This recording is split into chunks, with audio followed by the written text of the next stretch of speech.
बुद्धं शरणं गच्छामि। श्री कृष्ण शरणं मम। बुद्धं शरणं गच्छामि। श्री कृष्ण शरणं मम। जी हाँ, हम आपको इतना भरोसा दिला सकते हैं कि हम दोनों के बीच में हिंसा तो नहीं होगी, लेकिन उग्र विवाद होगा, क्योंकि आज हमको एक निष्कर्ष पर पहुंचना है। आज हमारी ये एपिसोड खत्म होगा तब तक आपको पता चल ही जाएगा कि कौन सी विचारधारा सही है, बुद्ध की या फिर कृष्ण की। बुद्ध की। मैं आपको पहले से ही बता देता हूँ। जनाब, बोलने से कुछ नहीं होता। आज आप बुद्ध का पक्ष रखो, मैं कृष्ण, और हमारे जो दर्शक हैं निर्णय वही करेंगे। आज ढेर सारी कमेंट्स आने वाली हैं, जो भी आपके विचार हैं आप दे सकते हो। चलिए हम समय में नहीं बिगाड़ते। हम बुद्ध के शिष्य मात्र जरूरत हो उतना ही बोलते हैं। हम बेवजह का हंसी मजाक नहीं करते। एक बात बताइए, आप बुद्ध के भक्त हो? जी हाँ। अच्छा, तो आप आखिरी बार कब हंसे थे? हम बाहर से नहीं हंसते, हम लोगों के अंदर एक अनुपम आनंद की लहर होती है जो हमेशा बहती रहती है, जो आप लोग कभी देख नहीं सकते। सच में ऐसा ही है? मुझे बताइए, आपको हमसे क्या दिक्कत थी?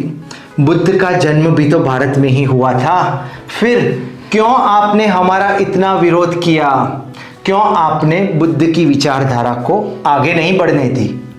तरुण, अभी उस बात की हम चर्चा नहीं कर रहे।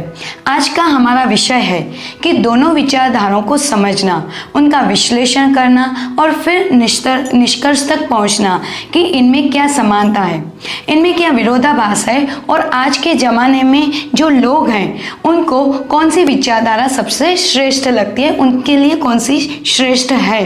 मुझे सबसे ज़्यादा आश्चर्यजनक चीज़ कौन सी लगती है पता है? मुझे क्या पता, आप बताओगे तो पता चलेगा।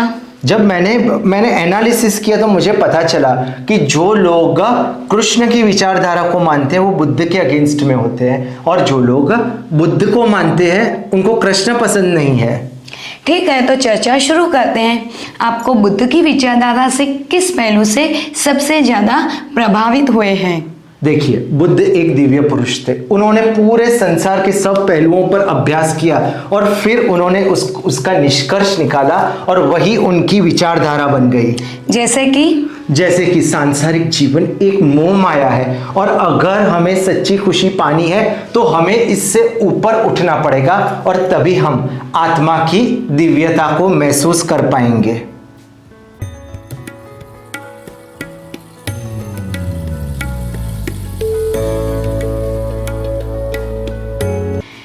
देखिए, क्या अपनी आत्मा तक पहुंचने के लिए संसार को छोड़ना आवश्यक है?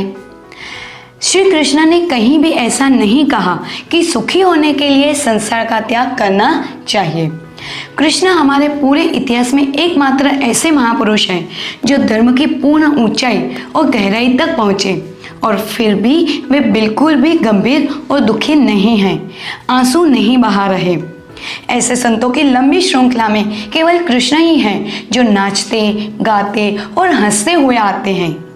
तरुण, आप तो बुद्ध को मानते हो, क्या आप बता सकते हो कि आप आखिरी बार कब प्रसन्न हुए थे और खिलखिलाकर कब हंसे थे, या फिर आपको याद ही नहीं है? इस प्रकार हमारा मजाक मत उड़ाओ। जो लोग भीतर से आनंदित होते हैं, जिनको अपने विचारों पर नियंत्रण होता है, उनको दिखावे की जरूरत नहीं होती। अरे, आप तो बुरा मान गए। जी नहीं, बुद्ध के अनुयायी होते हैं, वो कभी बुरा नहीं मानते। ठीक है, मुझे एक बात बताओ, क्या आपको लगता है कि कोई इंसान जीवन में नाचता गाता हुआ भी सच्ची खुशी हासिल कर पाएगा? इस प्रकार तो वो मोह माया के बंधनों में फंसता जाएगा और अंत में उसका विनाश हो जाएगा। आप ऐसा इसलिए बोल रहे हो क्योंकि बुद्ध को मानने वाले लोग निराशावादी होते हैं, और वो हमारे खिलखिलाते हंसते हुए कृष्ण को कभी समझ ही नहीं पाते। और कृष्ण के जो भक्त होते हैं, हम बुद्ध प्रेमियों को कभी समझ नहीं पाए। इसलिए आप हमें निराशावादी कहते हो। उसके बारे में मैं आपको बाद में बताऊंगा। पहले आप मुझे ये समझाइए कि कैसे एक इंसान हंसते हुए, गाते हुए, मोह माया के जंजाल में फंसते हुए भी सच्ची खुशी प्राप्त कर सकता है। इसमें क्या कहते हैं श्री कृष्ण? देखिए, ओशो रजनीश ने इसे बहुत अच्छी तरह समझा है। धार्मिक व्यक्ति जो शरीर को नकारता है और आत्मा को स्वीकार करता है, और इससे भी बुरी बात यह है कि वह शरीर और आत्मा के बीच में संघर्ष और द्वंद्व पैदा करता है। वह इस दुनिया को नकारता है, वह दूसरी दुनिया को स्वीकार करता है, और इस तरह दोनों के बीच दुश्मनी की स्थिति पैदा करता है। तो क्या भूमि, शरीर को इतना महत्व देना सही है, जो मात्र हड्डियों और रक्त का एक प्रकार से मिश्रण है? जरूर, हमारा जीवन दुखमय और कष्टमय होगा यदि हम शरीर को नकारते हैं, क्योंकि हमारे जीवन का सारा रस, उसका स्वास्थ्य और जीवन शक्ति, उसकी संवेदनशीलता और सुंदरता, उसका सारा संगीत शरीर में ही है। कृष्ण ही शरीर को उसकी समग्रता में स्वीकार करते हैं, और वे उसे किसी एक आयाम में नहीं बल्कि उसके सभी आयामों में स्वीकार करते हैं। क्या दिक्कत है इस विचारधारा से आपको? देखिए, हमें कोई दिक्कत नहीं है और ना ही बुद्ध को थी। तो फिर क्यों बुद्ध ने एक अलग विचारधारा बना दी? देखिए, बुद्ध का जो जन्म है वो भी भारत में ही हुआ था।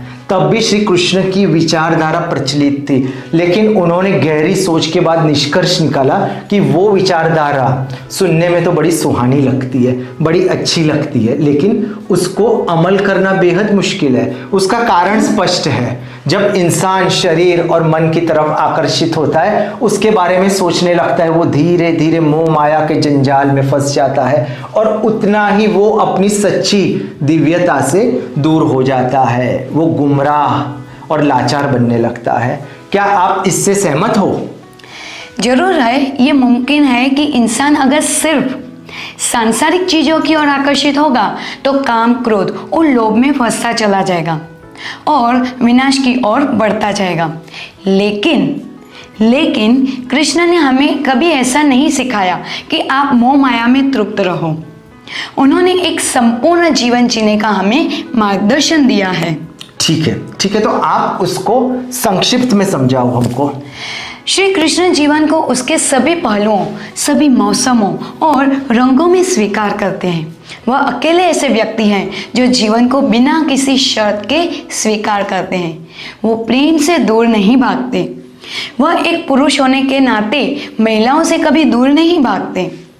ईश्वर को जानने और उनका अनुभव करने वाले व्यक्ति के रूप में वो अकेले ऐसे व्यक्ति हैं जो युद्ध से कभी मुंह नहीं मोड़ते। वो प्रेम और करुणा से भरे हुए हैं, और फिर भी उनके पास युद्ध को स्वीकार करने और उसको लड़ने का साहस है। श्री कृष्ण ने हमें कर्मयोग, भक्ति योग, ज्ञान योग और राजयोग का अद्भुत ज्ञान दिया, जिससे हम जीवन को संपूर्ण तरह से जी सकते हैं। ठीक है, तो आपकी बातें सुनने में तो बहुत अच्छी लगती है, जरूर, लेकिन ऐसे कितने लोग हैं जो कृष्ण के बताए गए मार्ग पर चल पाए हैं और एक संपूर्ण जीवन भी जी पाए हैं? कितने लोग ऐसे हैं जो जल में कमल की तरह संबंधों में, जीवन की उलझनों में, काम में तृप्त रहते हुए भी आसक्त रह सकते हैं?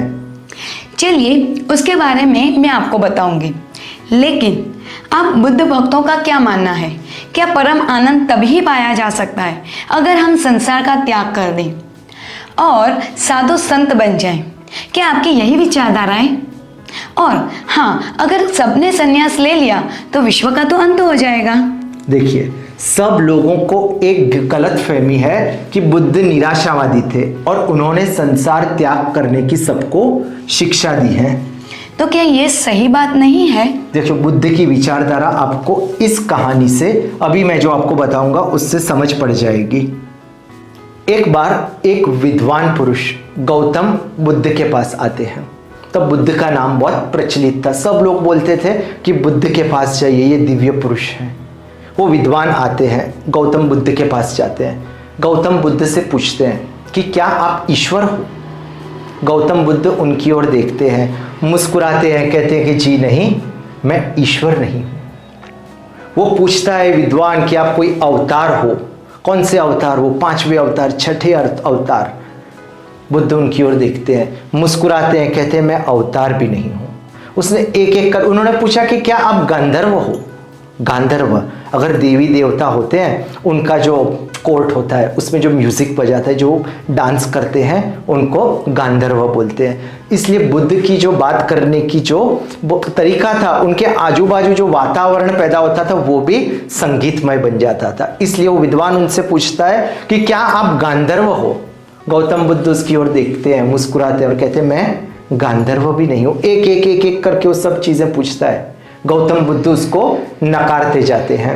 अंत में वो विचलित हो जाता है, व्याकुल हो जाता है। उनको बोलता है कम से कम आप इंसान तो हो ना। गौतम बुद्ध उसकी ओर देखते हैं, बोलते हैं मैं इंसान भी नहीं हूं। अभी उसको गुस्सा आ जाता है विद्वान को। वो पूछता है कि तो क्या आप जानवर हो? बुद्ध उसकी ओर देखते हैं, बोलते हैं ना मैं ईश्वर हूं, ना मैं अवतार हूं, ना मैं जानवर हूं, ना मैं इंसान हूं, ना मैं पेड़ हूं, ना हूं आसमान हूं, ना मैं धरती हूं। तो पूछते हैं तो आप क्या हो? मैं जागृत हूं। आपके कहने का मतलब है कि बुद्ध जागरूक थे। बिल्कुल, बुद्ध ने जागरूकता को सही अर्थ में समझा, जिसे इंग्लिश में अवेयरनेस और आज के जमाने में लोग उसको माइंडफुलनेस कहते हैं। उनकी एक ही विचारधारा थी कि हमेशा आप जागृत अवस्था में रहो। अगर आप सामाजिक जीवन में उलझ जाओगे तो आपका मन पर से नियंत्रण चले जाएगा और आप जागृत भी नहीं हो पाओगे और अपनी इंद्रियों और परिस्थितियों के आप गुलाम बन जाओगे। ओके, लेकिन फिर क्यों बुद्ध ने ईश्वर के बारे में कभी नहीं समझाया? क्यों उन्होंने मूर्ति पूजा के बारे में यानी कि वेद और उपनिषदों के बारे में कभी ज्ञान नहीं दिया? क्या आप बता सकते हो, मेरा आपसे ही एक प्रश्न है, क्या आप बता सकते हो कि कृष्ण ने क्या कहा है ईश्वर के बारे में? कहाँ है वो ईश्वर? ईश्वर तो हमारे भीतर ही है। हर इंसान के अंदर ईश्वर है, उसे बाहर ढूंढने की कोई आवश्यकता नहीं। तो मैडम वही कहा है बुद्ध ने, लेकिन उन्होंने ईश्वर शब्द का मात्र इस्तेमाल नहीं किया, उन्होंने आत्मा, अंतर्मन, सोल, इनका इस्तेमाल किया है। सही बात है, स्वामी विवेकानंद ने ऐसा ही कहा था, पानी चाहे कहीं से भी निकलता हो, अंत में वो समुद्र में जाकर ही मिलता है। बिल्कुल बिल्कुल, कोई भी विचारधारा अगर आप लोगे, सबका अंतिम लक्ष्य एक ही होता है, ईश्वर का साक्षात्कार या अपनी आत्मा की दिव्यता तक पहुंचना। मुझे लगता है ना समझ लोग ईश्वर और धर्मों के नाम पर विश्व में लड़ते और दूसरों को लड़ाते रहते हैं। और मुझे लगता है श्री राम, श्री कृष्ण, विष्णु, बुद्ध सब खुद परम मित्र होंगे और हंसी मजाक करते होंगे। एक काम करते हैं, सब दर्शकों को समझ पड़े उस तरह संक्षिप्त में हम उनको बुद्ध और कृष्ण का जीवन और उनके महत्वपूर्ण पहलुओं के क्या विचार थे वो समझाते हैं। सबसे पहले हम बात करते हैं कर्म और धर्म का दृष्टिकोण। क्या दृष्टिकोण है श्री कृष्ण का? भगवान कृष्ण ने कर्मयोग का समर्थन किया, जिसमें जीवन में कर्तव्यों का पालन और निष्काम कर्म पर जोर दिया गया है। कृष्ण का मानना था कि हर व्यक्ति को धर्म के अनुसार अपने कार्य करने चाहिए, चाहे परिस्थिति कैसी भी हो। सही बात है। भगवान बुद्ध का ध्यान दुख और उसके निवारण पर था। उन्होंने कर्मों में उलझ जाने को सांसारिक दुखों का कारण माना और सिखाया कि सांसारिक इच्छाओं और मोह से मुक्ति पाना अनिवार्य है। अभी आप सांसारिक जीवन है, उसमें श्री कृष्ण का क्या दृष्टिकोण था? ओके, तो कृष्ण ने संसार को एक युद्ध भूमि की तरह माना, जहाँ हर व्यक्ति को अपने धर्म का पालन करना चाहिए। उनका मानना था कि सांसारिक जीवन में रहकर भी भक्ति और कर्म के माध्यम से ईश्वर की प्राप्ति संभव है। बुद्ध ने संसार को दुखों से भरा माना और इसे दुख संसार कहा। उन्होंने कहा कि जीवन का उद्देश्य इन दुखों से मुक्ति पाना है जो इच्छाओं और तृष्णाओं से उत्पन्न होते हैं। अभी कृष्ण की ईश्वर और आत्मा के बारे में क्या विचार थे? कृष्ण ने गीता में ईश्वर को सर्वव्यापी और सर्वशक्तिमान माना। उन्होंने कहा कि आत्मा अमर है और परमात्मा से जुड़ी हुई है। आत्मा का अंतिम लक्ष्य ईश्वर से मिलन है। भक्ति के माध्यम से व्यक्ति ईश्वर तक पहुंच सकता है। अच्छा, बुद्ध ने ईश्वर के अस्तित्व के बारे में कोई स्पष्ट विचार नहीं दिया। उनका ध्यान आत्मज्ञान पर था। बुद्ध का मानना था कि दुखों का निवारण और तृष्णा का अंत ही जीवन का मुख्य उद्देश्य है। भक्ति और ध्यान की कुछ बात बताइए। क्यों नहीं। कृष्ण ने भक्ति को मोक्ष का प्रमुख मार्ग बताया। उनके अनुसार भगवान के प्रति प्रेम और समर्पण ही आत्मा को ईश्वर से जोड़ता है। उन्होंने भक्ति योग को सर्वोच्च मार्ग माना, जहाँ व्यक्ति ईश्वर की भक्ति से पहले जीवन को पवित्र बना सकता है। सही बात है। बुद्ध ने ध्यान को मुख्य साधन माना। उनके अनुसार व्यक्ति के मन की शुद्धि और इच्छाओं से मुक्ति ध्यान के माध्यम से प्राप्त की जाती है। बुद्ध का मार्ग पूर्णतः आंतरिक शांति और मन की स्थिरता पर निर्भर था। संसार से मुक्ति, इसके बारे में कुछ श्री कृष्ण ने कहा है? क्यों नहीं। कृष्ण ने कहा कि संसार में रहते हुए भी व्यक्ति कर्म, ज्ञान और भक्ति के माध्यम से मोक्ष प्राप्त कर सकता है। उनके अनुसार सांसारिक जीवन छोड़ने की आवश्यकता नहीं, बल्कि उसे धर्मपूर्वक निभाना और ईश्वर के प्रति समर्पित रहना आवश्यक है। बुद्ध ने संसार को दुखों से भरा माना और सिखाया कि संसार से मुक्ति पाने का एकमात्र इच्छाओं और तृष्णाओं का त्याग है। उन्होंने ध्यान और आत्मज्ञान के माध्यम से संसार से मुक्ति पाने की बात कही।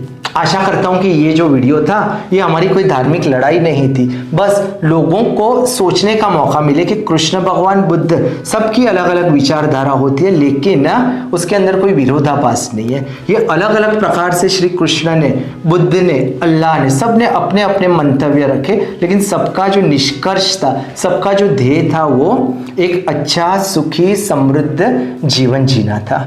नमस्कार। आशा करता हूं कि आप हमारे परिवार में जुड़ गए होंगे, और अगर नहीं जुड़े तो जल्द से जल्द जुड़ जाइए। नमस्कार। नमस्कार। आपके दिव्य सहयोग से हमारा हैप्पीनेस मंत्र परिवार बनेगा विश्व का सबसे विशाल और समृद्ध परिवार। इन वीडियोस को शेयर और सब्सक्राइब करें।